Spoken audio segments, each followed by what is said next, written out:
이명성님, 이은혜님, 지난주 이명석 씨 나왔었죠. 좀 늦게 좀 이따 올 거예요. 배순혜님, 네. 지난주에 나오셨지요? 네. 김성숙님, 네. 심경자님, 네. 이승엽님, 네. 지난주에 나오셨어요? 네. 탁정훈님, 반갑습니다. 이홍주님, 박경숙님, 오늘 뭐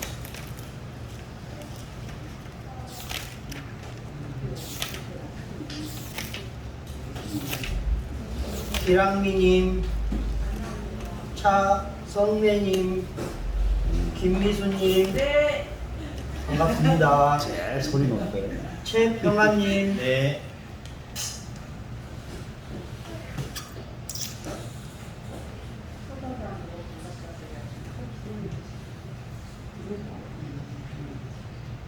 이충무님, 네, 문양단님, 당분간 못 나옵니다. 언제 오셔요? 아, 지금 10월이 되겠는지 12월이 되겠는지 잘 모르겠네. 왜요? 지금 중국에 간 게 지금 중국에 한번 가는 게 쉽지 않으니까. 이형임님, 김종진님, 백인양님, 네.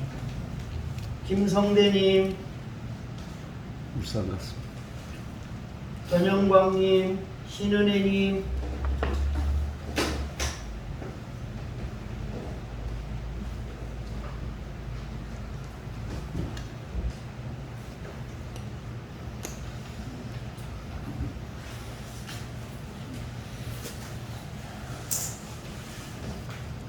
기도하고 시작하겠습니다. 하나님 감사합니다. 오늘도 저희에게 복된 날을 허락해 주셨사오니 이 날을 하나님의 뜻에 맞게 잘 선용하여 하나님의 뜻을 이루어가는 저희들이 되게 도와주시옵소서.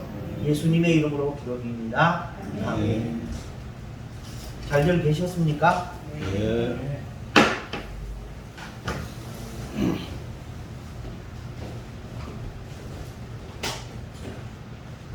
마태복음 제1장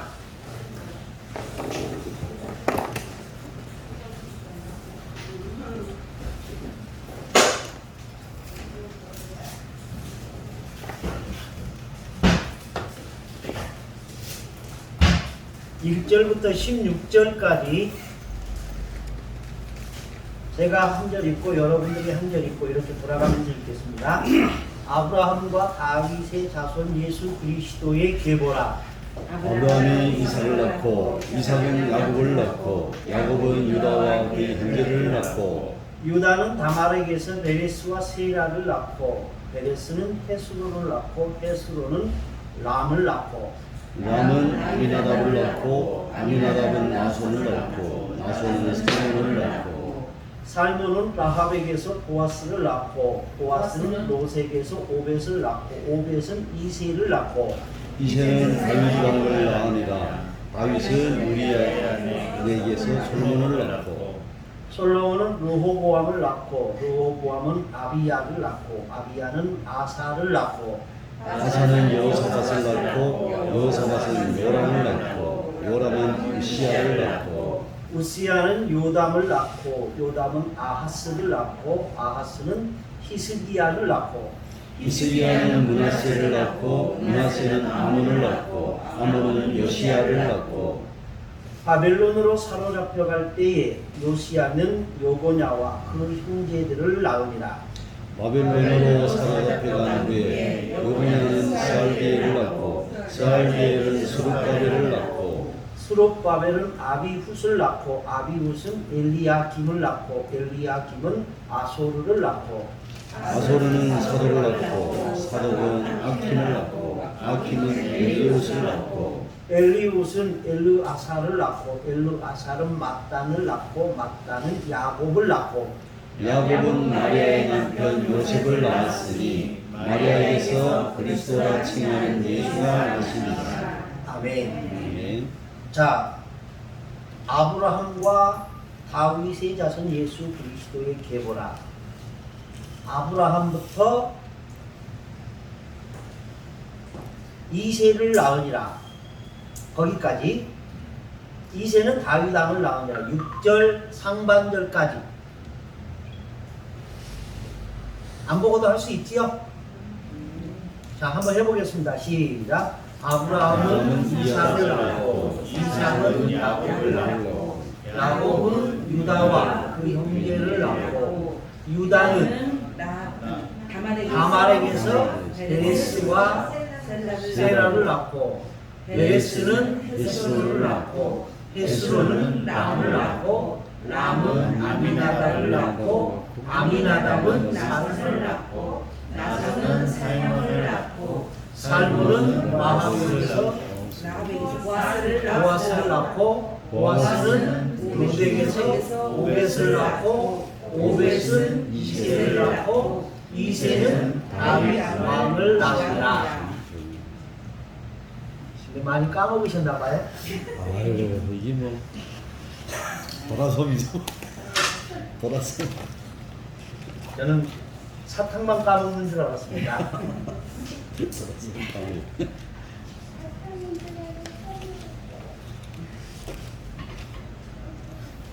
여러분들이 마태복음 제1장에 있는 이 족보에 나온 사람들하고 마태복음 아니 창세기 5장에 나와 있는 아담부터 누구까지? 노아까지. 11장에서 노아의 아들 누구부터? 셈부터 누구까지? 아브라함까지. 이 족보는 외우고 있어야 합니다.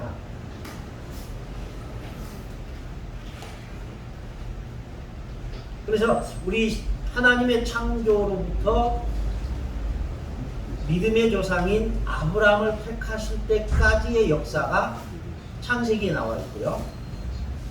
아브라함부터 예수 그리스도의 계보까지, 구원 예수 그리스도까지가 마태복음에 나와 있습니다. 그러니까 여러분들이 이 이야기를, 이 족보를 꼭 외우셔야 돼요. 그러니까 수돗물 틀면 수돗물이 나오는 것처럼은 아닐지라도 마중물을 넣으면 이렇게 물이 나오는 그런 펌프처럼이라도 외우고 있어야 돼요. 그래서 딱 한번 보면 이해할 수 있고.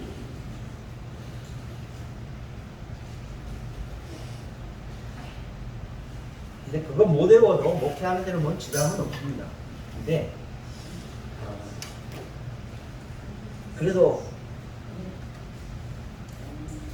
목사가 되려고 하면 그 정도는 배우고 있어야 되지 않을까. 제가 언젠가 공항에 갔더니 공항에서 근무하는 동생을 둔 목사님이 있었어요. 공항의 그 검색대에서 근무를 하신대요. 그러면서 그분이 가끔 이렇게 외국인들 들어오면 직업이 뭐냐라고 묻는데요. 그러면 목사요 라고 대답하시는 분들이 가끔 있대요.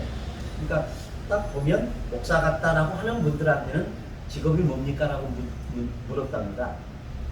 그러면 목사요 그러면 찬송가는 몇 장까지 있는 줄 아세요? 라고 물었대요. 그래서 찬송가가 몇 장까지도 모른다고 그러면 찬송가가 몇 장까지 있는지도 모르는 사람은 어떻게 목사입니까? 라고 농담 삼아서 말한 적이 있었대요. 찬송가가 몇 장까지 있는 줄 아세요? 645. 네? 645. 645장이요? 전 새롭게 알았습니다.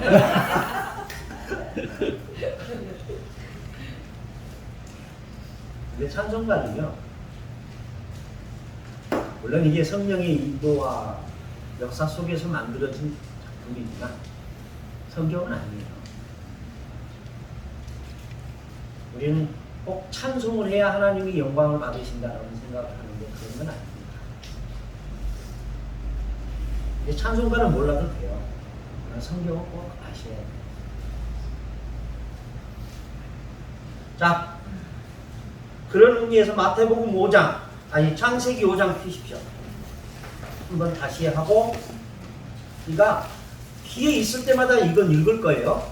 그러다 보면 애워지게 될 것이고, 애워지면 여러분들에게 유익이 되리라고 생각합니다. 자, 창세기 5장 3절. 지난주에 동그라미 쳤지요? 그러니까 마태복음 1장 2절 이하에 아브라함은 이삭을 낳고 이삭은 야곱을 낳고 야곱은 유다를 낳고 유다는 베레스를 낳고 베레스는 헤스로를 낳고 헤스로는 남은 아미나답을 이렇게 애우는 것처럼 창세기 5장 3절에서 29절까지도 누구는 누구를 낳고 누구는 누구를 낳고로만 외우시면 돼요. 아담은 130세에 자기 모양 곧 자기 형상대로 형상과 같은 아들을 낳아 이름을 셋이라 하였고 이렇게까지 할 거 없고, 아담은 셋을 낳고 셋은 에노스를 낳고 이렇게 아셨죠? 자, 김미순 전사님 무슨 말인지 아시겠어요?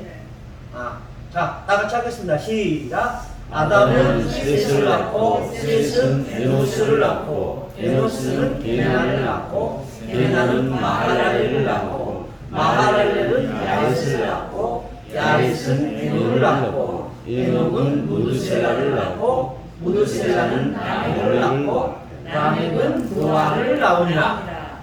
자, 여기서 이제 여러분들이 몇 사람만 아시면 돼요. 아담, 셋, 에녹, 노아. 이 정도만 여러분들이 이제 관심 가지면 돼요. 그리고 상식적으로 가장 먼저 세상을 떠난 사람, 이 가운데 나이가 가장 젊어서 떠난 사람 에녹, 가장 늦게까지 살았던 사람 무두셀라. 이 정도만 여러분들이 아시면 돼요. 그리고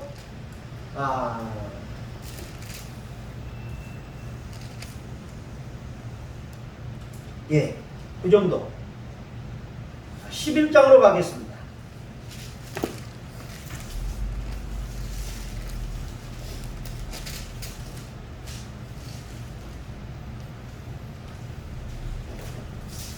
셈의 족보는 이러하니라. 11장 10절. 셈은 시작. 셈은 아르박삭을 낳고 아르박삭은 셀라를 낳고 셀라는 에벨을 낳고 에벨은 벨렉을 낳고 벨렉은 루를 낳고 루는 스룹을 낳고 스룹은 나홀을 낳고 나홀은 데라를 낳고 데라는 아브람과 마을과 데라는 누구를 낳았다? 아브람을 낳았다. 26절 함께 읽습니다. 시작. 데라는 70세에 아브라함과 나홀과 하란을 낳았더라. 지난주에 여기서 숙제 내줬습니다. 그렇죠? 네. 데라는 70세에 아브라함과 나홀과 하란을 낳았더라. 이 세 사람 가운데 누가 장자였을까 하는 문제. 하란.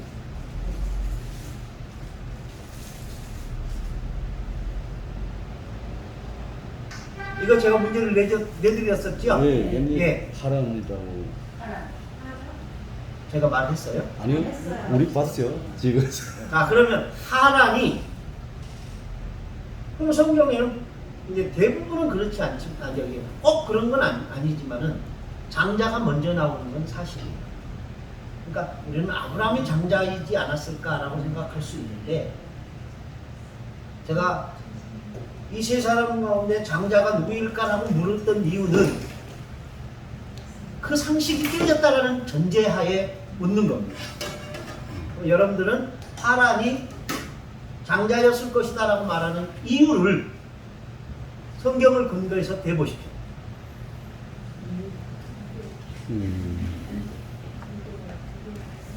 미라가 70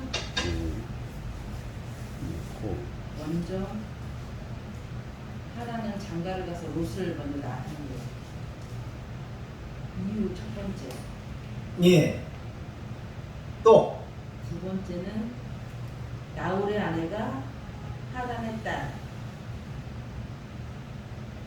맞죠? 그 하란의 맞습니다. 그겁니다. 사실. 예.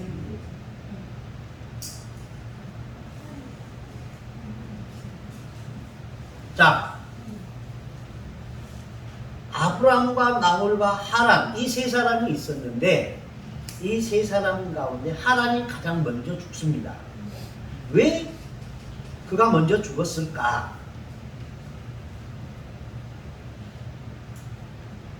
이 하란이라는 사람은 성경에 나와 있는 여러 사람들 중에 그러니까 아브라함 아니 누구부터? 아담부터 이 아브라함 때까지 봤을 때 살인에 의해서 죽은 자가 아니라 어떻게 해서 죽은 사람 가운데 아버지보다 먼저 죽은 최초의 사람이 이 하란입니다. 이런저런 이유를 다 떠나서 아버지보다 먼저 죽은 사람이 또 하나 있었죠. 네? 아벨. 아벨이 먼저 죽습니다. 근데 그거는 순교로 보는 겁니다. 순교로. 순교로 본 근거가 뭘까요? 제사를 잘 지내고 아벨을 대신하여 하나님이 130세에 아담에게 셋을 주었다라고 봅니다. 그러니까 그 셋은 아벨에 대한 보상으로 봅니다. 그래서 아벨의 죽음은 그냥 진노나 아니면 그런 게 아니라 이 순교로 해석하는 경우가 많이 있습니다. 그러니까 순교라는 게 지금 우리의 개념하고는 좀 다르죠. 그래서 이 하란이 장자였을 것이다 라는 겁니다. 11장 29절 한번 보시기 바랍니다. 아브라함과 나홀이 장가들었으니, 그렇죠? 예, 장가들었다. 아브라함의 아내는 사렘이요 나홀의 아내는 밀가라. 근데 누구의 딸이더라? 하란의 딸이더라 라고 있습니다. 하란의 딸이더라. 그러니까 하란이 적어도 나홀과 아브라함보다는 훨씬 먼저 태어난 사람. 그리고 그의 아들이 누구예요? 하란의 아들이 누구예요? 롯입니다. 그렇다면 왜 장자였을 것이라는 이런 합리적인 의구심이 들거든요. 근데 분명히 이게 하란이 장자라는 근거는 없어요. 성경적 근거는. 그런데 이런 정황을 보면 하란이 장자였을 것이라는 것은 틀림없다 라고 이제 학자들은 동의합니다. 거의 다. 그렇다면 왜 그럼 이 하란을 가장 나중에 기록했을까? 그리고 아브라함을 왜 먼저 기록했을까?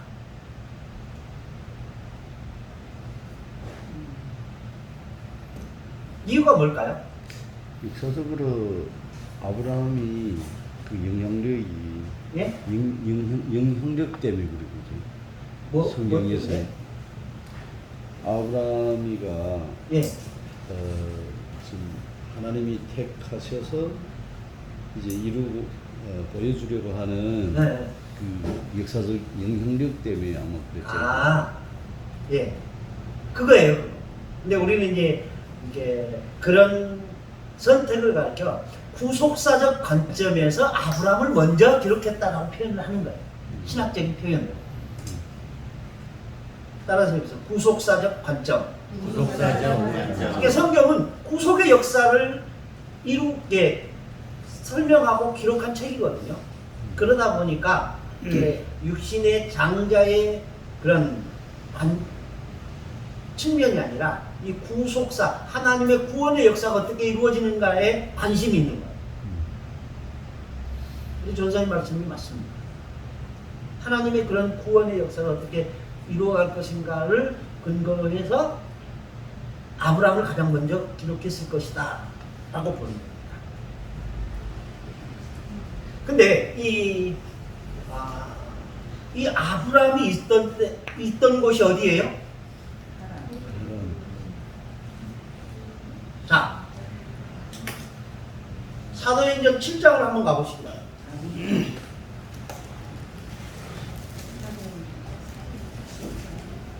사도행전 7장 3절.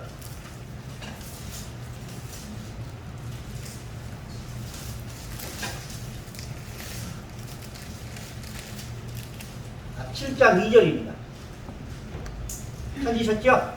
읽습니다. 시작. 아브라함이 스데반이 7장 2절.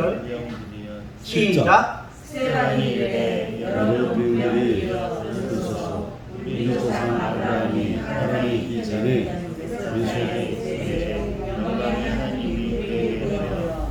예, 아브라함이 어디에 있을 때? 메소포타미아. 이 메소포타미아에 있을 때, 메소포타미아가 어디라고 그랬어요? 저기에? 갈대아 우르. 이 메소포타미아라는 말을 왜 누가가 썼을까? 그냥 갈대아 우르에 있을 때라고 쓰지 않고 왜 메소포타미아에 있을 때라고 썼을까?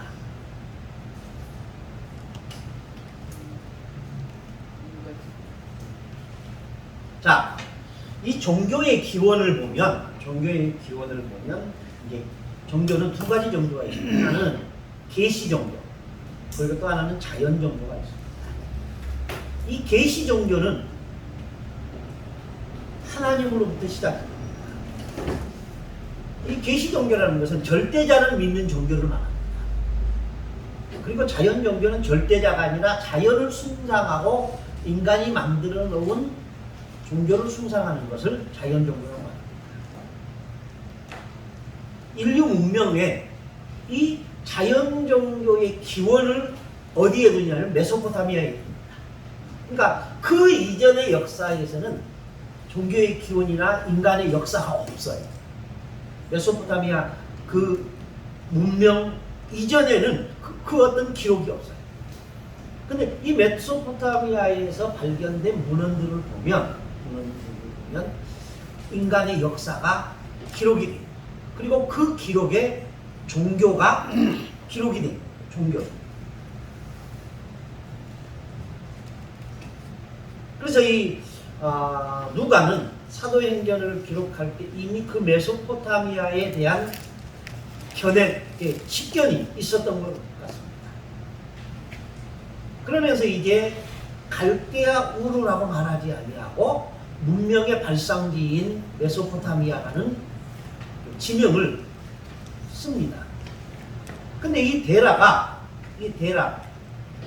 누구예요? 아브라함의 아버지예요. 예. 그러니까 제가 이 족보를 외우라는 이유가 그런 거예요. 이 족보를 외우지 않으면 데라가 누구지 그러면 한참 생각해야 돼요. 이 데라가 갈대아 우르에 있을 때에 그는 어떤 신을 섬겼느냐? 불신을 섬겼대요. 불신.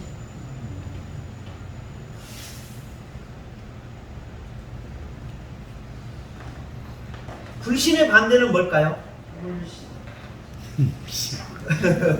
물귀신? 자,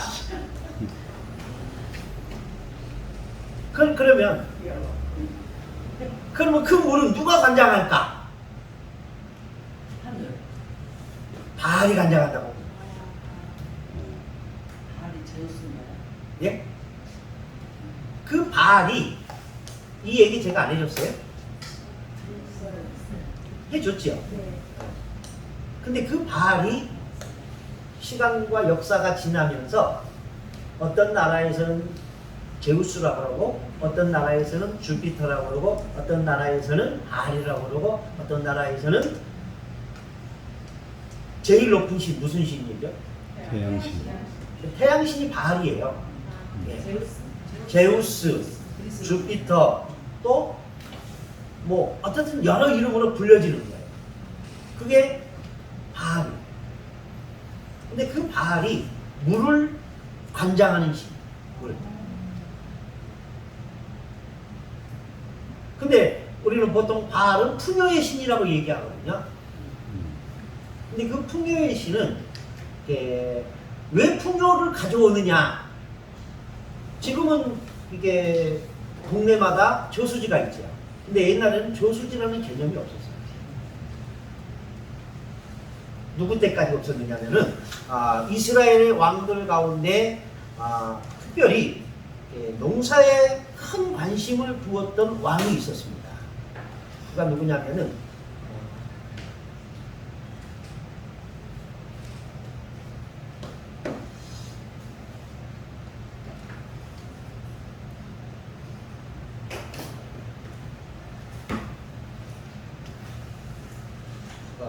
누구더라?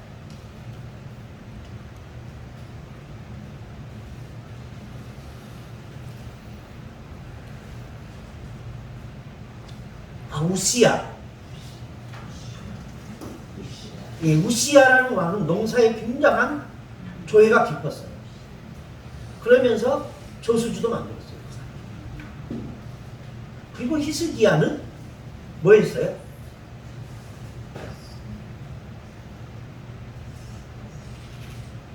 수로를 팠어요. 수로. 그래서 예루살렘으로 물을 끌어들인 거예요. 왜 그러냐면은 옛날에는 이렇게 전쟁이 일어나면은 이렇게 요즘은 대포가 있어가지고 이렇게 함락을 시키잖아요. 근데 옛날에는 그런 작전을 쓴 게 아니라 공사 작전을 썼어요. 성 밖에다가 또 토성을 쌓아요. 그래가지고 사람도 못 들어가고 물도 못 들어가게 만들어버려요. 그럼 어떻게 해요? 그 속에서 굶어 죽는 거예요.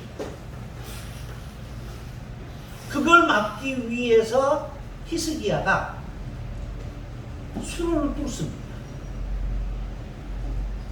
그 일을 한 거예요. 그래서 지금도 그 히스기야가 뚫어놓은 수로가 있답니다.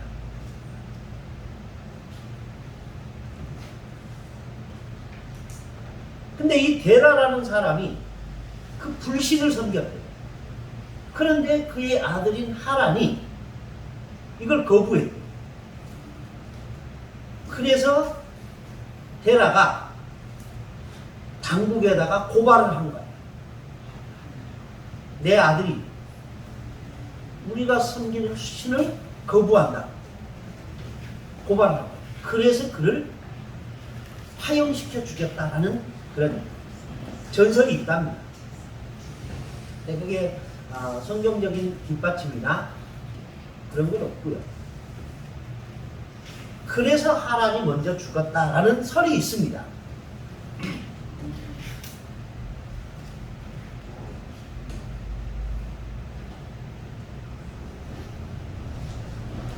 그러면서 이 하란이 이렇게 죽음으로 인해서 먼저 죽음으로 인해서 이게 인간에게 보여준 교훈이 있습니다. 그게 뭐냐면 인간의 수명이 단축될 것이라는 이런 사인으로 보는 거예요. 신학자들. 그러니까 이 하란이 어떤 신앙을 섬겼는지는 몰라요. 무엇 때문에 그가 불신을 거부했는지는 모르는데 어쨌든 그 불신을 거부해서 죽었다라고 하는데 그 이후부터 이제 사람의 생명이 단축이 더 심하게 됩니다. 지난번에 제가 말씀드렸듯이 홍수 이전엔, 그러니까 노아 이전에는 사람들이 첫 아들을 낳을 때가 100세 전후였어요. 대부분. 그리고 평균 나이가 858세였어요. 근데 홍수 이후 아브라함까지 사람들의 이제 수명을 재보니까 317세로 쭉 줄어요. 그러니까 한 3분의 1이 줄습니다. 그리고 첫 아들이 태어난 것도 빠르면 29살에서 많아야 100살이에요. 그러니까 그 아들이 태어난 해도 굉장히 단축이 돼요. 그리고 데라 이후에 이 하란이 죽음으로 인해서 몇 살에 죽었는지는 모르는데 빨리 죽어요. 그리고 인간의 수명이 굉장히 단축될 것이다 라는 그런 사인으로서 이 하란의 죽음을 기록한 것은 아닐까라는 겁니다. 그리고 또 하나, 죽음은 그 이전까지 사람들은 생각할 때 죽음은 아버지가 죽고 나서 아들이 죽을 것이다 라는 이런 예상을 하게 됐는데, 이 하란으로 인해서 죽음은 누구에게나 올 수 있는 문제다 하는 그런 경각심을 갖게 되지는 않았을까라고 학자들은 이야기하는 부분이 있습니다. 자, 어쨌든 그 아브라함에 대해서 우리는 공간본을 시작하면서 하는 겁니다. 아브라함.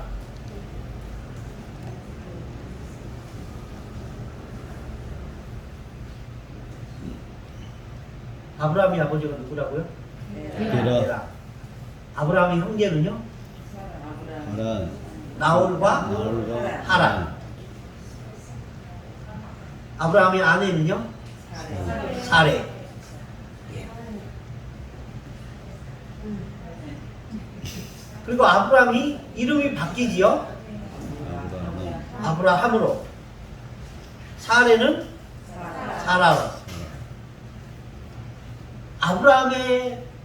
아브라함의 이름의 뜻이 뭘까요? 열국의 아비 또는 많은 무리의 아버지. 사레가 사라가 되지요? 그렇죠? 사레의 뜻은 뭘까요? 열국의 어머니. 사레. 아브라함이 장가 들었을 때 그 이름은 사레였습니다. 그것은 나의 공주라는 뜻이었습니다. 근데 이게 나중에 이름이 바뀌었을 때 사라라고 칭합니다. 그것은 여주인이라는 뜻입니다. 많은 사람의 어머니 혹은 여주인이라는 뜻으로 쓰여집니다.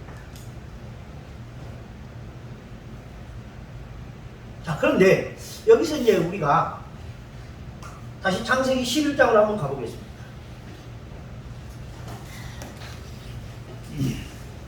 29절 읽습니다. 시작. 아브라함과 나홀이 장가들었으니 아브라함의 아내의 이름은 사레, 나홀의 아내의 이름은 밀가니, 하란의 딸 하란은 밀가의 아버지, 또 이스라엘 자손. 예, 자. 근데 왜 루시라는 이름은 빠졌을까요?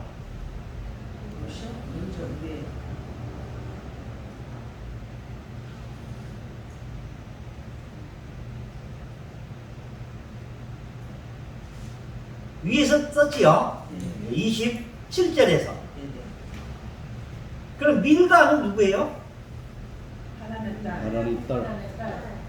하란이 낳은 딸이라고 했으니까 그 이후에 그는 누구의 아내가 돼요? 나홀의 아내가 돼요. 좀 이상하잖아요. 근친이. 조카를 아내로 맞이합니다. 근친계를. 왜 그랬을까요? 그 족장 재산이 뻗어 딴 데 가지 말라고. 이방인족을. 그러면 자 20장을 한번 가보겠습니다. 20장 12절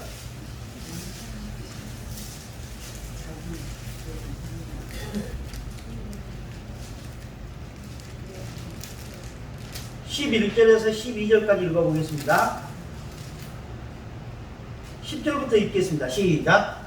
아비멜렉이 또 아브라함에게 이르되 내가 무슨 뜻으로 이렇게 하였느냐. 아브라함이 이르되 이것이 생각하는 여람이 없으니 내 아내로 말미암아 사람들이 나를 죽일까 생각했으며 또 그는 정말로 나의 이민으로서 나의 아내가 되었습니다. 하나님이 자, 여기는 좀 더 이상한 말이 나오죠. 아브라함의 아내가 사라인데 그 사레랑 아브라함이랑 어떤 관계예요? 이복누이라. 이게 무슨 말이에요?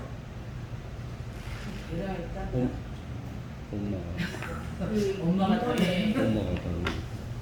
새엄마 딸. 자, 나홀이 조카랑 결혼했다는 것은 그럴 수도 있겠다 치는데 아브라함은 이복 여동생하고 결혼했다. 어떻게 이해해야 돼요? 자, 제가 이 질문을 여러분들에게 하는 이유는 여러분들이 만약에 목사가 됐어요. 그리고 목회를 해. 근데 성도들이 성경을 읽다가 아주 희귀한 장면을 발견한 거예요. 와서 물어요. 목사님, 나홀은 조카랑 결혼하고 아브라함은 여동생하고 결혼했대요. 그게 뭐예요? 라고 물으면 뭐라고 대답해요? 그냥 믿어. 그러면 그게 해결이 되는가? 안 되는 거예요.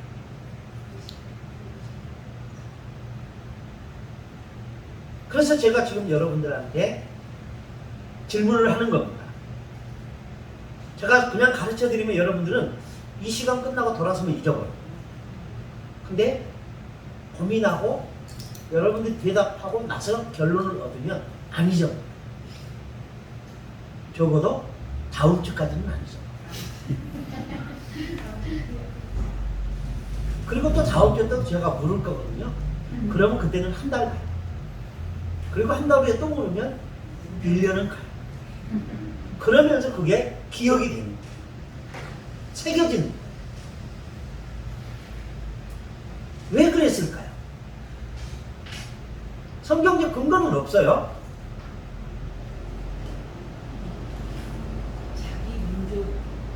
자기 민족 우리가 그 아브라함이 이삭의 아내를 택하였을 때 자기 민족을 택하라고 전하고 있잖아요.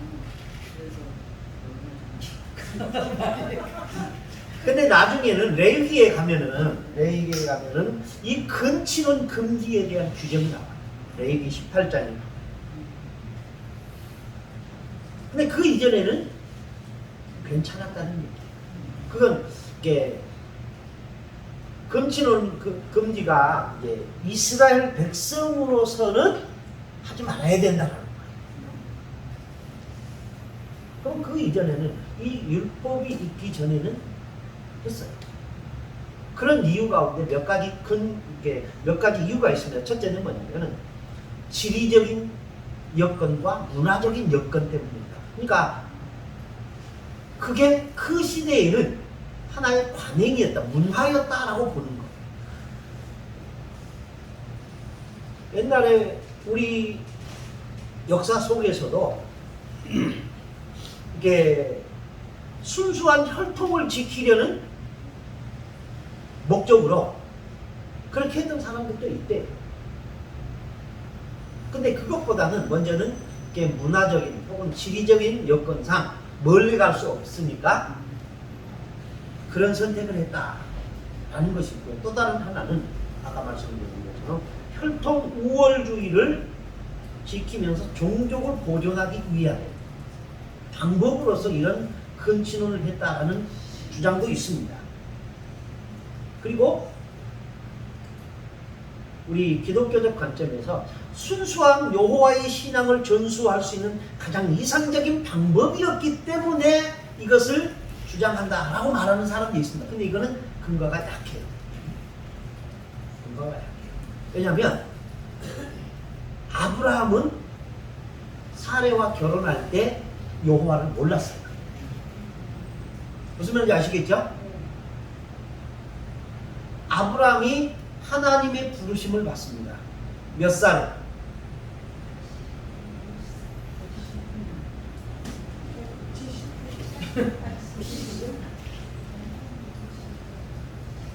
몇 살에 100세. 하나님 아브라함이 지금 우리는 건강복음을 시작하는 그 첫 대문을 여는 거예요. 그 첫 대문이 누구예요?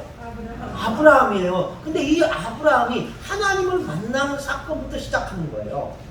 근데 지금 우리는 그 아브라함이라는 문 앞에 서 있어요. 근데 이 문을 열려면 하나님을 아브라함이 언제 어디서 만났느냐, 여기가 열리는 장소예요.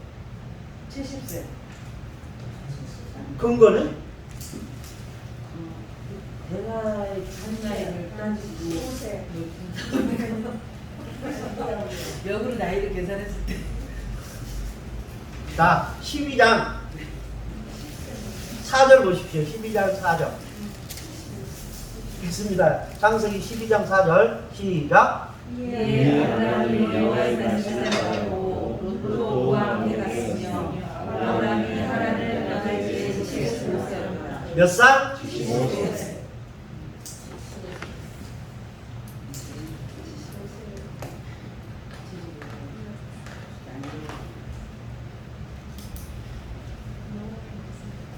몇 살이라고요? 75세. 장소는 하람. 근데 그게 정설일까 하는 거예요. 정말 아브라함이 하나님의 부르심을 받은 곳이 하란일까? 아까 사도행전 7장 2절에서 스데반이 부영드려 내 말을 들으소서 우리의 조상 아브라함이 하란에 있기 전 메소포타미아에 있을 때의 영광의 하나님이 그에게 나타나셔 이르시되 라고 말했어요. 무슨 말인지 아시겠죠? 아브라함이 하란에 있기 전 메소포타미아에 있을 때에 영광의 하나님이 나타났다. 그 메소포타미아가 어디라고요? 갈대아고. 그런데 그러면 스데반이 착각을 한 것일까? 분명히 성경은 아브라함이 처음에 하나님을 만난 장소가 어디예요? 하란. 그런데 스데반은 하란이 아니라 어디다? 갈대아 우르다라고 주장을 하고 있어요.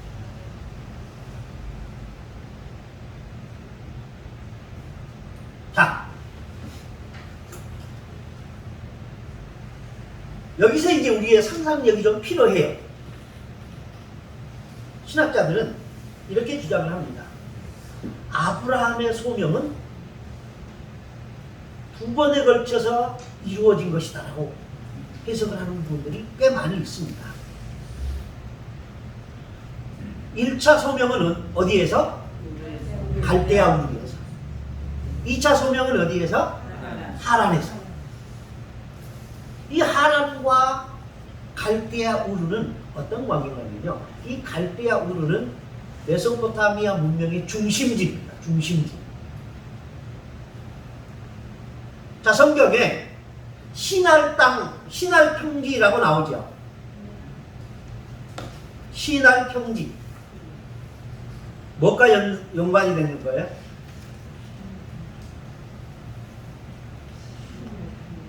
노아의 후손들과 연관이 됩니다.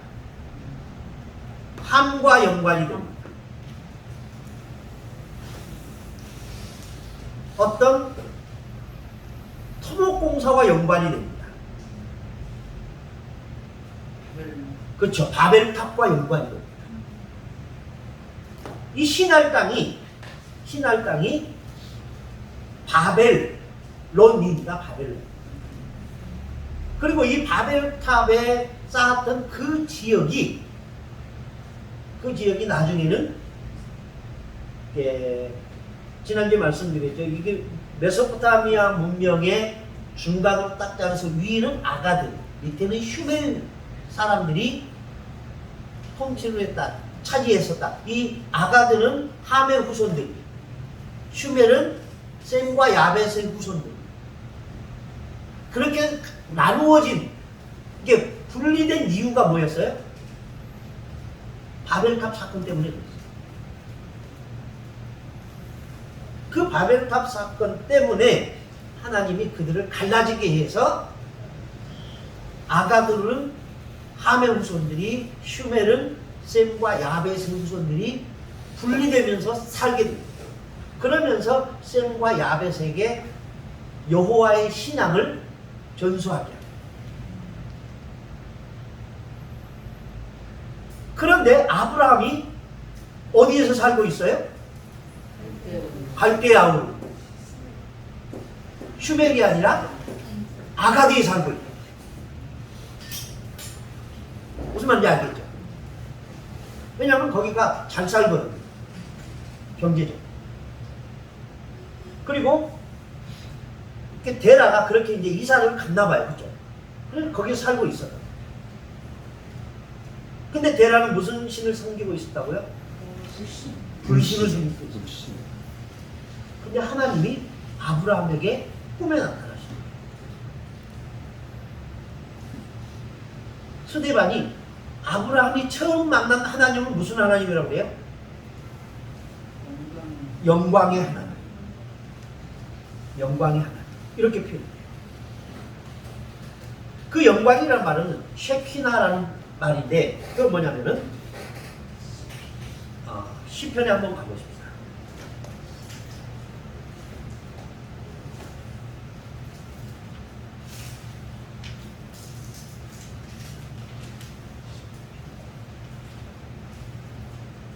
(29편) 3절.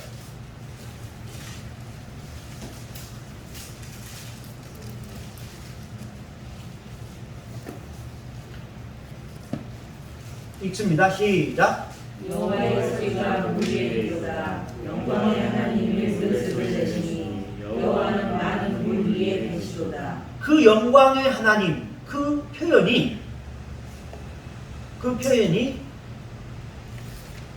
사도행전 7장 2절에 말하는, 스데반이 말하는 영광의 하나님과 같은 표현입니다. 무슨 말인지 아시겠죠? 그러니까 스데반이 이런 표현을 쓴 이유는 스데반이 말하는 영광의 하나님과 구약에 말하는 하나님은 같은 분이다라는 것을 이야기합니다.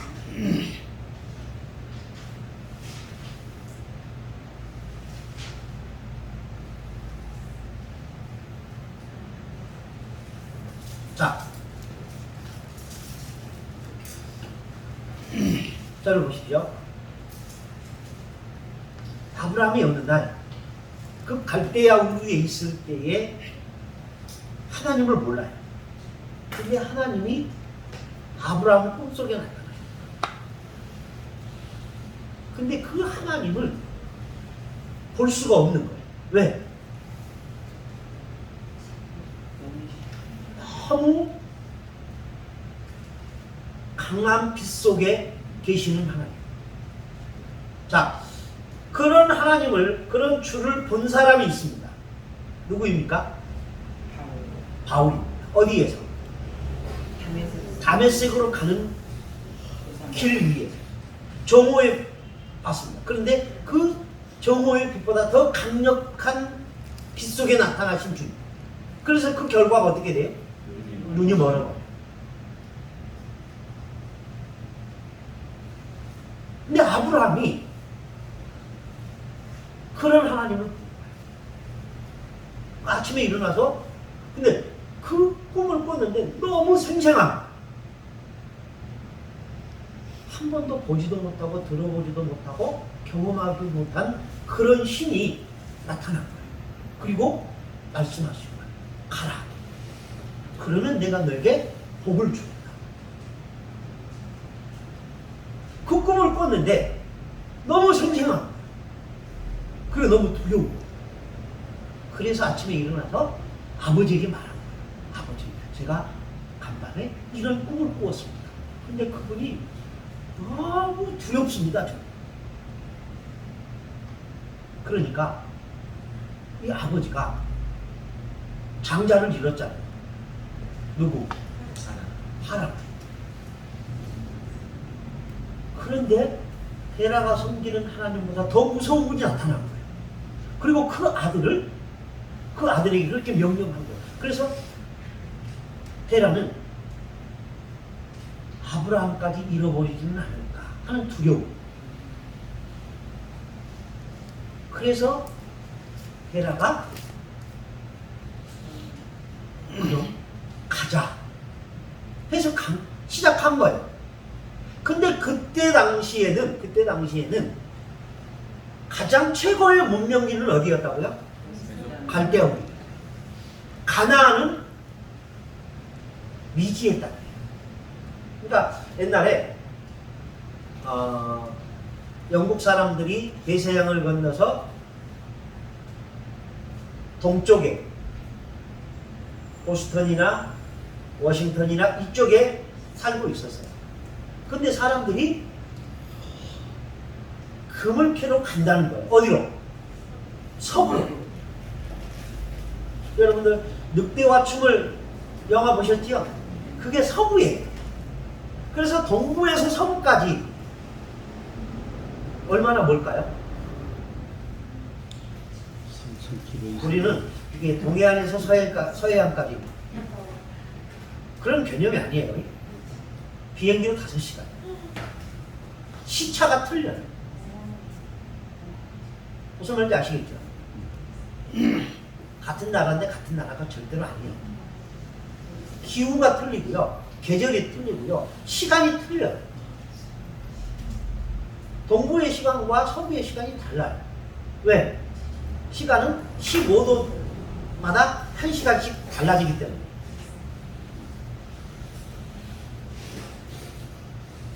그 동부에서 서부까지 가는데 마차로 보통 1달 반, 2달 걸려요. 그러니까 그 거리를 갈 때 얼마나 힘들었겠어요. 그런데 그것보다 더 힘든 여정이 뭐냐면 메소포타미아에서 가나안으로 가는 거예요. 무슨 말인지 아시겠죠? 그리고 이건 국경을 지나야 돼요. 그리고 강을 건너야 돼요. 지금이야 강 건너는 게 쉽지요? 왜요? 화폐가 통용이 되니까. 우리나라 돈 바꾸어서 통장 하나만 들고 가면 돼요. 그렇죠? 근데 그때는 자기 재산은 이 나라에서 이 나라로 갈 때는 화폐가 통용이 안 돼요. 버리고 가야 돼요. 아브라함이 그걸 하는 거예요. 근데 데라가 아브라함이 그런 꿈을 꿨다고 그러니까 데라가 데리고 오는 가요. 어디까지 가요? 하란까지 가요. 그 하란이 어디냐? 국경선. 그 국경선을 넘기 위해서는 어떻게 해야 돼요? 메소포타미아에서 가지고 왔던 모든 것을 버려야 돼요. 왜? 강을 건너야 하니까. 몸만 가야 돼요. 그러니까 데라는 메소포타미아에서 이룬 게 얼마나 되는지는 모르겠습니다만 그 이룬 것을 가지고 하란까지 와요. 그리고 하란에서 더 이상 가지 못하고 머문 거예요. 그래서 어떻게 해요? 그래서 어떻게 해요? 죽어요. 어디에서? 하란에서. 하란의 데라 이름이 뜻이 뭐라고 그랬어요? 지연시키다. 장애다, 장애물이다 이런 뜻이에요. 그러니까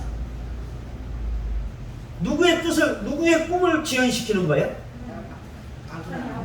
네, 하나님의 뜻을 지연시키고 아브라함의 꿈을 지연시키는 거예요. 그래서 하나님이 데라를 하란에서 데려가셨다라고 해석을 하는 거예요. 아버지가 죽었어요. 그러니까 하란까지 올 때 주도권은 누구에게 있었어요? 데라에게 있었어요. 바울과 바나바가 전도여행을 갑니다. 1차 전도여행의 주도권은 누구에게 있어요? 바나바에게 있었어요. 2차 전도여행의 주도권이 누구에게 있었어요? 바나바에게 있었어요. 그런데 두 사람이 헤어져요. 그러면서 바나바는 역사에서 자취를 감추고 바울만 기록에 나가요. 그러면 바나바를 하나님이 버렸느냐? 그건 아니에요. 하나님의 사용하심이 거기까지 했던 거예요. 무슨 말인지 아시겠죠? 그러니까 바울과 바나바가 싸웠다. 크게 싸웠다. 그래서 우리는 싸우면 안 좋은 것이다 라고 말하는데 하나님이 갈라놓은 방법이 그거였어요. 그들이 싸우지 않으면 갈라놓은 방법이 없었던 거예요. 그래서 하나님이 그들이 싸울 수 있도록 놔둔 거예요. 그리고 스스로 갈라지게. 그러면서 바울과 바나바 사이에 앙금이 있었다 이런 얘기는 없어요. 그러면 바울과 바나바가 싸울 때 원인은 누구에게 있었어요? 마가라는 조카 때문이에요. 근데 나중에 바울이 뭐라고 말해요? 마가를 내게 보내라. 그는 내게 유익한 자라고 말해요. 비록 한 번의 상처는 있었지만 그게 그들로 하여금 영원한 단절로 이루어지지는 않는 거예요. 그러니까 하나님이 그런 방법을 쓰는 거예요. 데라와 아브라함이 갈라서지 않는 거예요. 왜?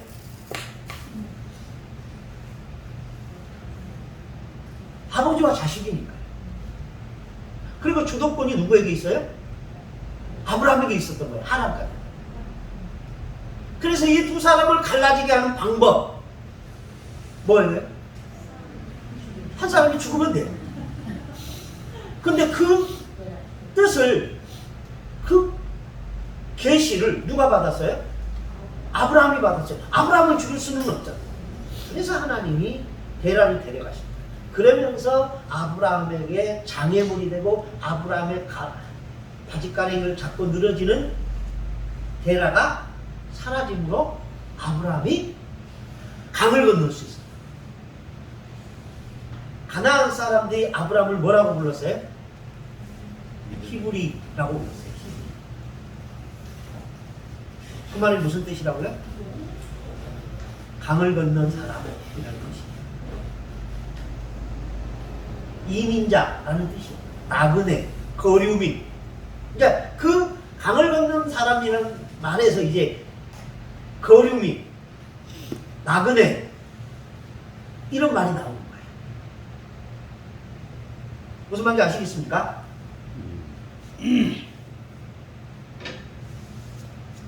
그래서 아브라함은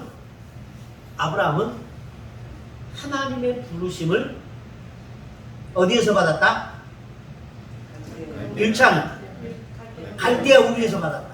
그리고 2차는 하란에서 받았다라고 보는 게 정설이다라는 거예요. 근데 이 의견에 모두가 동의하는 건 아닙니다. 많은 학자들이 거기에 동의한다라는 겁니다. 그리고 이 어거스틴도 그렇게 인정하고요. 그리고 유대인 역사가인 요세푸스도 그렇게 인정합니다.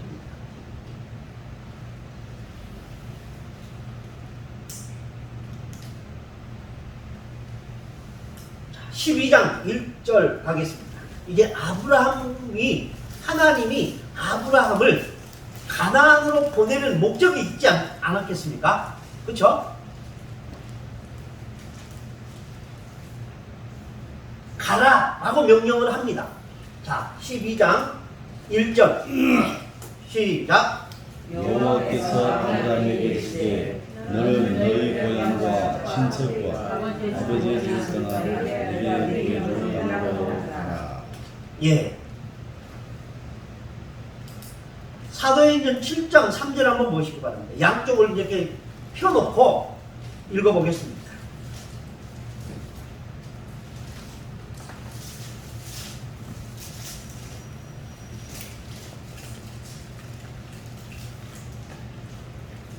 우리 조상 아브라함이 하란에 있기 전 메소포타미아에 있을 때 영광의 하나님이 그에게 보여 이르시되 7장 3절 시작. 내 고향과 친척을 떠나 내가 내게 볼 땅으로 가라 하시니 예.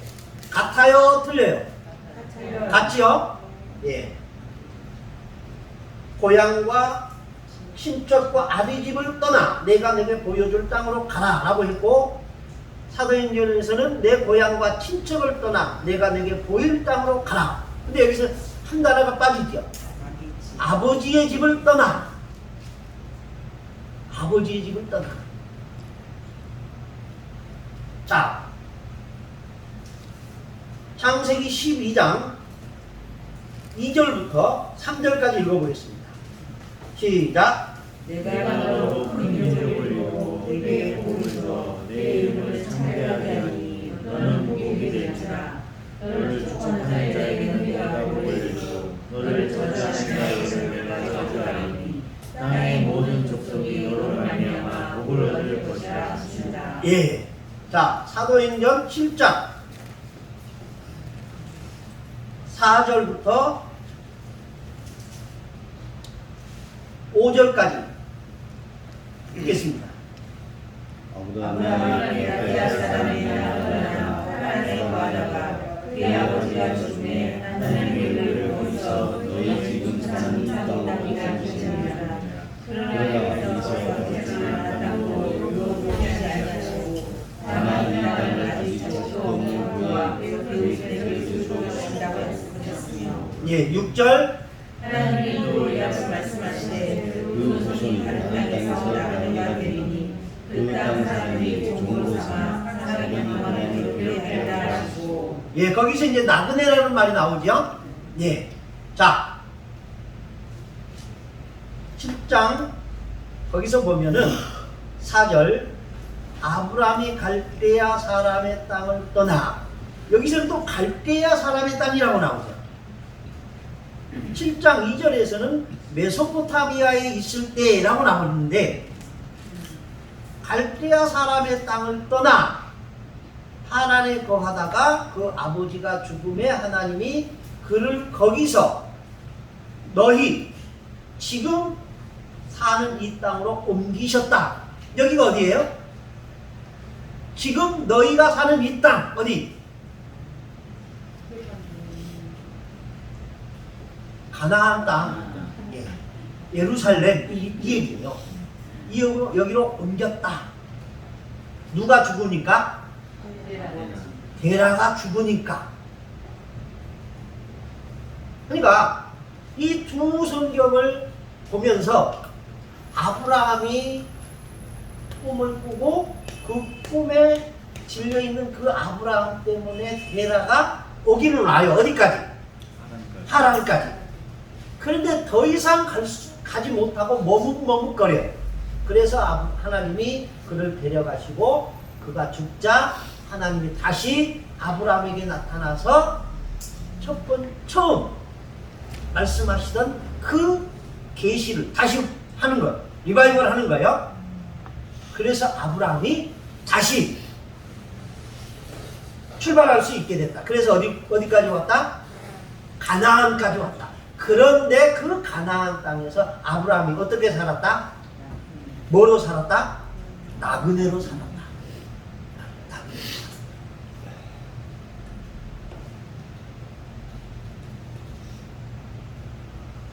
그러면서 여기서 이제 다시 창세기 12장으로 갑니다. 하나님의 명령이 나옵니다.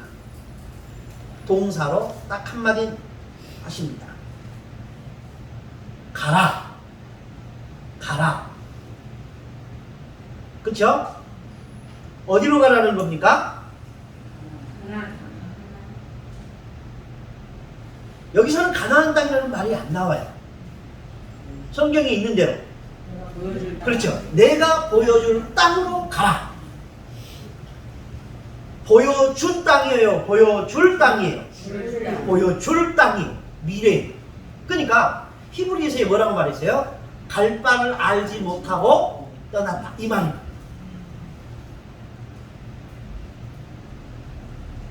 아브라함과 우리의 차이가 크고요. 우리는 결과를 보여줘야 합니다. 그렇죠? 근데 아브라함은 보여주지 않았어요. 가라. 그러면 내가 거기 가서 이거다라고 보여주겠다. 이 얘기였던 거예요.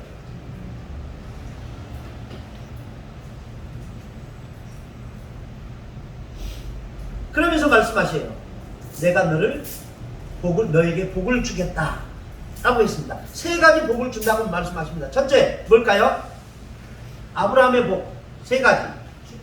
큰 민족을 이루고 네, 먼저는 큰 민족을 이루겠다 하는 겁니다. 두 번째는 내 이름을 장대하게 하겠다. 세 번째는 네, 내가 복이 되게 하겠다 라는 겁니다. 자, 근데 여기서 너로 큰 민족을 이루겠다라고 했을 때 아브라함은 자식이 있어요? 없어요? 없어요. 그의 나이 몇 살이에요? 75세. 몇 살 때 첫 번째 소명을 받았는지는 모르겠습니다. 근데 하란을 떠날 때 이 메소포타미아라는 나라를 떠날 때는 75세였다는 건 분명합니다. 자, 그러면서 너로 큰 민족을 이루겠다 하면서 이제 창세기 15장에 가면은 그의 자식을 하늘의 별처럼 많게 하겠다라고 말씀하십니다. 더 구체적으로. 그리고 내 이름을 창대하게 하리라. 이 말은 내 이름이라고 말했습니다. 이름. 이건 이제 네 가지로 이제 해석을 합니다. 첫째는 아브라함이 되게 하겠다라고 하셨다라는 겁니다. 열국의 아버지가 되게 하겠다. 두 번째는 하나님의 백성이라는 이름으로 일컬어지게 하겠다라는 겁니다. 그러니까 아브라함은 그 전까지는 하나님과 관계가 없었습니다. 근데 이 약속을 받음으로 인해서 아브라함이 이제 하나님의 자녀가 되는 거예요. 하나님의 자녀. 그래서 하나님의 백성. 세 번째는 여호와의 종입니다. 여호와의 종. 그리고 네 번째는 하나님의 벗. 그러면서 아브라함이라는 그 이름을 창대하게 하겠다라는 것을 하나님이 이루실 것이다 라는 겁니다. 그러면 세 번째 복이 있죠. 내가 복이 되게 하겠다 라고 하는 이 말은 무슨 말일까? 3절 후반절을 보면 너로 말미암아 복을 얻을 것이라. 너로 말미암아 복을 얻는다. 이 말은 무슨 의미일까요?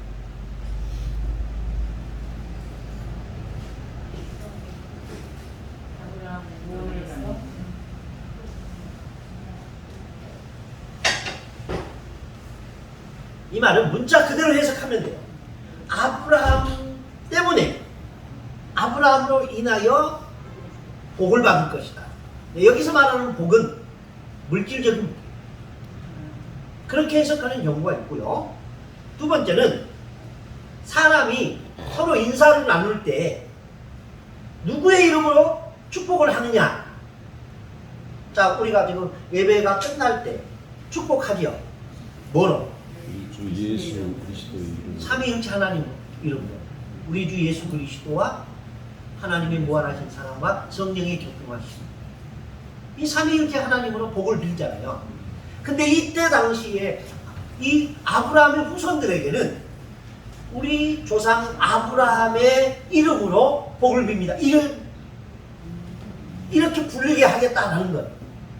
그런 의미로 이 말씀을 하셨다는 것. 그리고 또 다른 하나는 영적인 복으로서 복의 기준이 되게 하겠다라는 겁니다. 그럼 이 세 가지 가운데 어떤 것이 가장 타당할까요?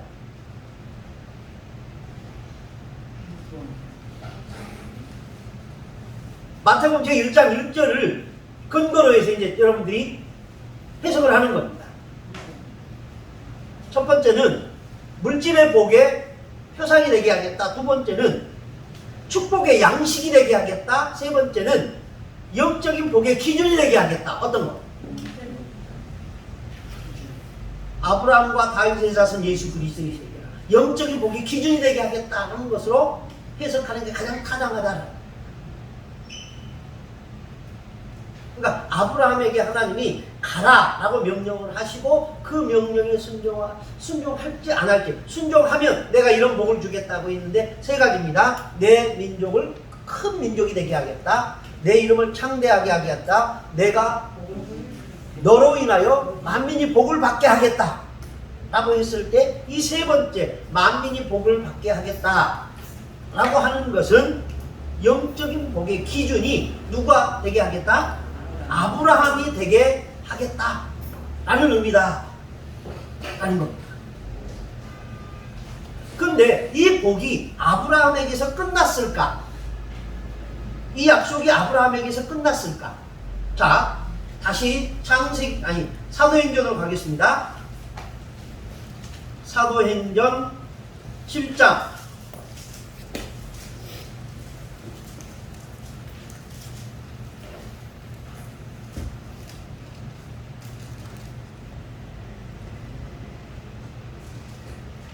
5절, 6절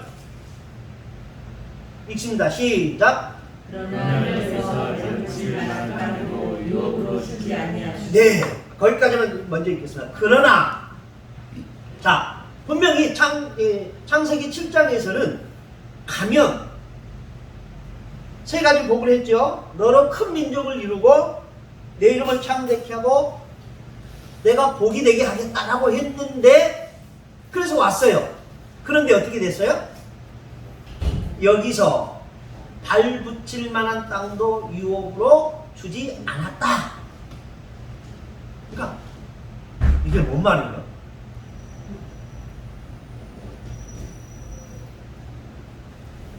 이게 무슨 말일까요? 가나안 땅으로 나중에 아무것도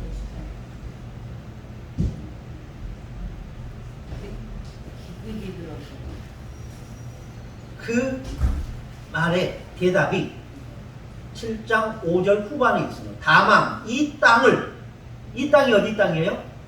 가나안 땅이에요. 아직 자식도 없는 그와 그의 후손에게 소유로 주신다고 뭐 했다? 약속했다. 약속했다. 그 땅에 문서를 줬다는 말이에요. 약속을 줬다는 말이에요. 약속이 문서가 아니에요. 그러니까 실체가 있어요, 없어요? 없어요.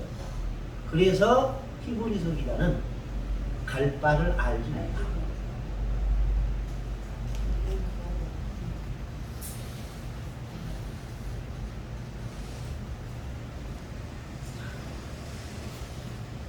약속을 했어요. 누구에게? 그리고 그의 자손에게. 그랬잖아요. 자식 없는 그와 그의 후손에게 소유로 주신다고 약속하셨느니라. 후손이 누구예요? 이삭. 자, 그러면 이삭에게 약속하신 그 약속은 무엇일까? 창세기 26장으로 한번 가보겠습니다. 자, 이제 아브라함과 약속한 것은 끝났어요. 예. 이삭에게 약속하신 하나님의 약속이 무엇인지 26장으로 가보겠습니다.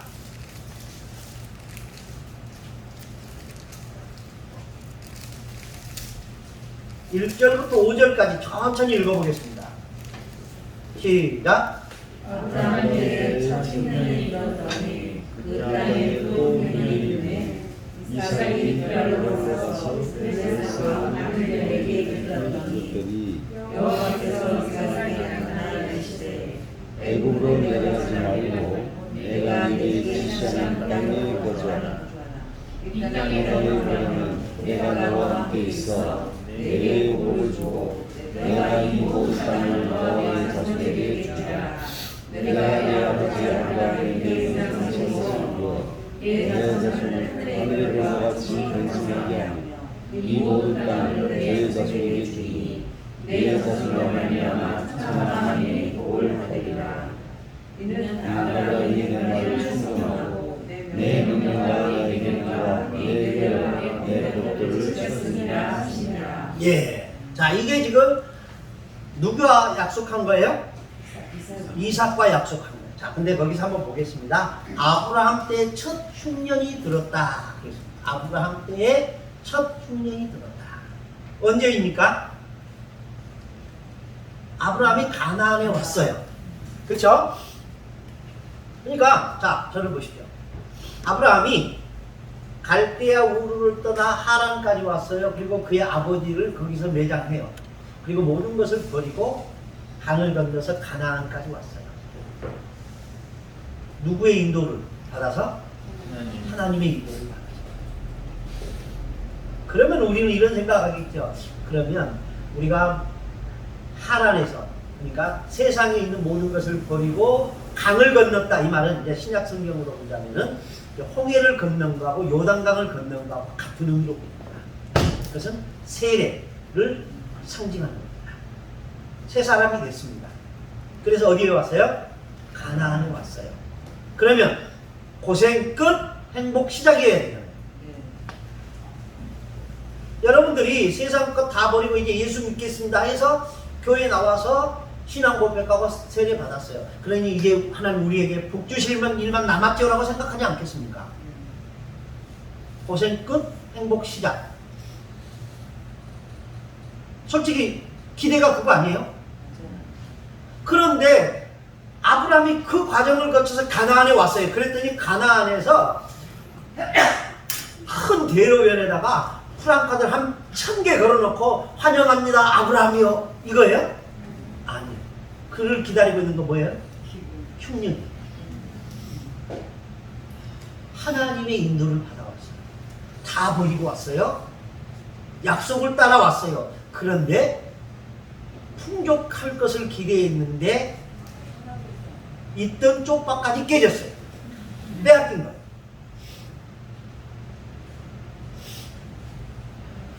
그래서 아브라함이 결정합니다. 어디로 가자?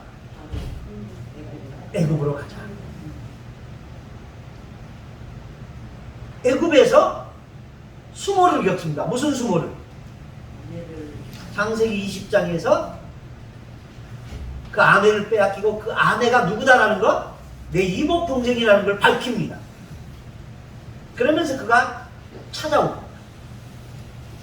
그때 바로는 그에게 그 사례를 아내로 데려감과 동시에 지참금으로 준 게 양과 염소.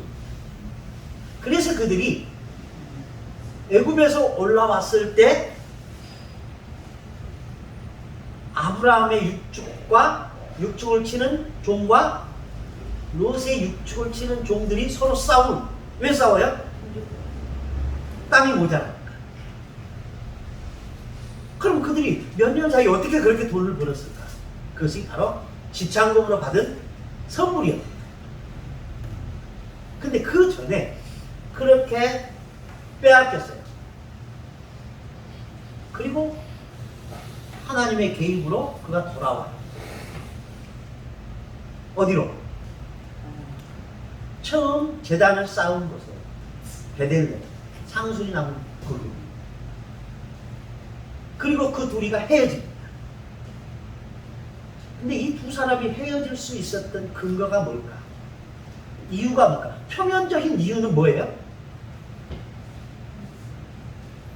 이 중무전사님 피곤하세요?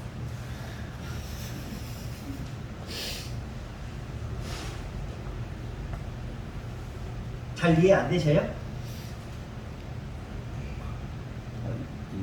이해 안 되는 거 아니고 듣고 있습니다. 예? 이해 안 되는 건 아니고 듣고 있다고. 예. 자, 안 되시면 말씀하세요. 제가 다시 재방송해 드릴게요. 그냥 듣고 있습니다. 아브라함과 이 룻이 결정적으로 가나안 땅에 돌아와서 헤어집니다. 근데 이 두 사람이 헤어져야 하는가? 라는 거죠. 자, 다시 메소포타미아로 돌아가겠습니다. 하나님을 만났습니다. 꿈을 꿨습니다. 두려웠습니다. 그래서 데라가 그 아들을 잃어버리기 위험이 있다라고 생각해서, 성경적인 얘기는 아니에요. 성경에 있는 얘기는 아니에요. 제가 이게 상상해서 만든 거예요. 근데 그게 전혀 근거 없는 건 아니에요. 그 당시에는 신에 대한 두려움이 되게 컸어요. 그런데 아브라함이 만난 하나님 무슨 하나님이에요? 영광의 하나님. 한 번도 그런 신에 대해서 들어본 적이 없는 하나님. 그래서 데라가 자기 아들 아브라함과 조카를 데리고 와요. 그리고 아버지가 죽었을 때 아브라함은 그 조카를 데리고 와요. 건너가요. 여러분, 왜 데리고 왔을까요? 두려워서. 두려우니까 데리고 온 거예요. 혼자보다는 의지할 수 있으니까.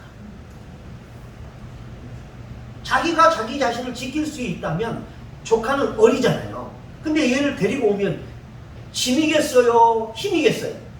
힘이에요. 그런데도 데리고 와요. 왜? 그래도 혼자보다 낫겠지. 그런데 그가 애국으로 갔다가 돌아와서는 헤어져요. 요단강을 건널 때는 다 버리고 왔어요. 근데 지금은 지켜야 할 게 훨씬 많아요. 그런데도 헤어져요. 왜 헤어졌을까요? 땅이 하나님의 시작이 그렇죠. 하나님을 경험한. 무슨 하나님? 영광. 영광의 하나님이 아니라 이제 현실적인 하나님이에요. 어떤 하나님이냐면 애굽에 가서 자기 아내를 빼앗겼어요. 누구한테? 바로한테. 바로가 누구예요? 애굽의 통치자예요. 대통령의 이름이 아니라 대통령. 바로는 대통령이라는 그 직함이에요. 그리고 이름이 따로 있어요. 근데 성경에서는 그것까지 밝힐 필요는 없는 거죠. 그 바로에게 자기 아내를 빼앗겼어요. 그런데 하나님이 개입해서 그 아내를 뺏어준 거예요. 그러니까 아브라함은 거기서 무엇을 느끼냐? 아, 하나님은 강하시구나. 누구보다? 바로보다 강하구나. 이걸 느낀 거예요. 그래서 가나안으로 다시 돌아와서는 나는 바로보다 강한 하나님을 믿는다. 하나님이 나를 지켜주실 줄로 믿는다. 그러니 우리 헤어지자. 이게 그래서 가능한 거예요. 무슨 말인지 아시겠죠? 애굽에서 아브라함은 그걸 깨달은 거예요. 아, 하나님은 적어도 대제국의 통치자인 바로보다는 강하신 분이구나. 그러니까 아브라함에게 두려움이 있겠어요, 없겠어요? 없는 거예요. 그래서 루사, 헤어지자. 네가 가고 싶은 곳으로 가라. 그래서 양보한 거예요. 네가 동으로 가면 나는 서로 가고, 네가 남으로 가면 내가 북으로 가겠다. 그랬던 거예요.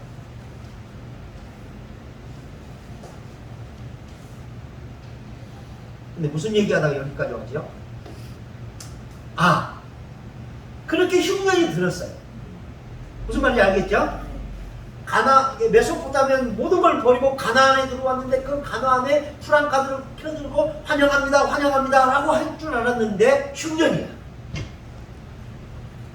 그리고 또 흉년이 들었어요. 누구 때? 이삭 때.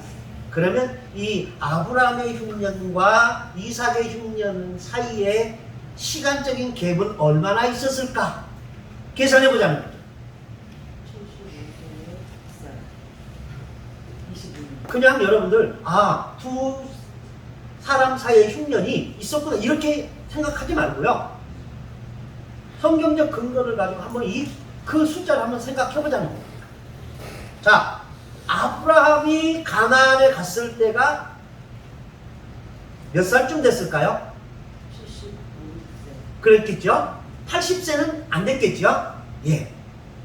그래서 우리는 75세 들었다라고 쳐줍시다. 좀 그러게 꼭 그런 건 아니지만 그쯤이었을 것이다 라고 봐요. 그리고 이삭 때에 흉년이 들었어요. 그러면 아브라함이 첫 흉년 들었을 때 이삭이 태어났어요? 안 태어났어요? 안 태어났어요. 이삭은 몇 년에 태어나요? 아브라함의 나이? 100살이 태어나요. 75년에 흉년이 들었다면 몇 년이 지났어요? 25년 지난 거예요. 이삭이 몇 살에 장가가요?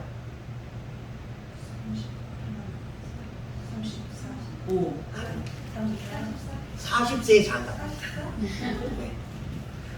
자, 37에 그의 엄마가 죽어요. 그의 엄마가 누구예요? 사라가 죽어요. 3년 동안 슬퍼해요. 그래서 아브라함이 저놈 저러다가 죽겠다 싶어서 결혼을 시킨 거예요.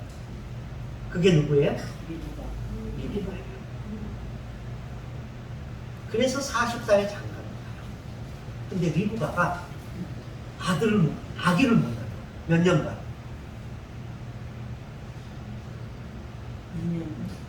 20년간. 2년이면 말도 안 해요. 200년은 아니겠죠? 그럼 몇 년이에요? 20년. 그래서 20년 동안 아들을 못 낳아요. 그래서 이삭이 기도를 해요. 그랬더니 하나님이 그의 태문을 열어서 60살에 아들을 낳게 해요. 그 아들이 누구예요? 에서와 야곱 쌍둥이. 무슨 말인지 아시겠죠? 자, 25장 19절에 한번 보세요. 25장 19절 시작. 아브라함의 아들 이삭이 족보는 이러하니라. 아브라함이 이삭을 낳았고 26절 이삭은 40세에 리브가를 맞이하여 아내를 삼았으니 리브가는 마땅하던 아내라. 예, 21절 이삭이 그의 아내가 임신하지 못함으로 그를 위하여 여호와께서 그의 마음을 주셨으므로 그의 아내 리브가가 임신하였더니 22절 그 아들들이 그에게 예, 싸웠다. 그렇죠? 이게 이삭의 나이 60살이에요. 무슨 말인지 아시겠죠? 자, 그러면 아브라함이 이삭을 낳을 때까지 몇 년? 25년. 뭘 그걸 계산해요? 딱 나오지. 25년. 그리고 이삭을 낳고 나서 몇 년? 60년. 그럼 몇 년이 지난 거예요? 85년. 그리고 27절 보세요. 25장 27절. 그 아들이 장성함에 야곱 에서는 사냥에 익숙한 사냥꾼이었으므로 별 사람이 되고 야곱은 조용한 사람으로 장막에 거주하였다. 장성했다 라는 말은 장가들 나이가 됐다 이 얘기예요. 적어도 20세는 됐을 거예요. 무슨 말인지 아시겠죠?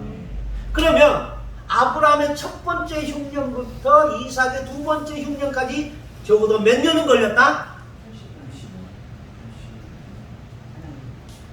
100년은 넘었다는 얘기잖아요. 이삭을 낳기까지 25년, 에서를 낳기까지 60년, 또 그들이 장성하기까지 20년은 기다려줬으니까 최소한 100년에서 105년, 110년은 지났을 거다라는 얘기입니다. 무슨 말인지 아시겠죠? 그 두 번째 흉년이 될 때까지 적어도 100년 이상은 걸렸다. 그런데 하나님의 약속은 이루어졌다, 안 이루어졌다? 안 이루어졌어요. 이 땅을 주리라 약속했지요? 근데 그 땅을 줬어요, 안 줬어요? 발붙일 것도 주지 않았어요. 무슨 말인지 아시겠죠? 그러니까 하나님의 약속이 이루어졌다, 안 이루어졌다? 안 이루어졌어요. 그때 하나님이 이삭에게 다시 약속해준다라는 얘기입니다. 무슨 말인지 아시겠죠? 그러니까 사도행전 7장 3절에서 7장 4절인가요? 거기에서 아브라함과 그의 후손들에게 하신 약속이라고 했어요. 후손들에게. 그러니까 아브라함에게 한 번만 한 약속이 아니라 그의 후손들에게 또 한 약속이다라는 거예요. 따라오기 힘드세요? 아니요. 조금만 쉬었다 할까요? 네. 네, 그렇게.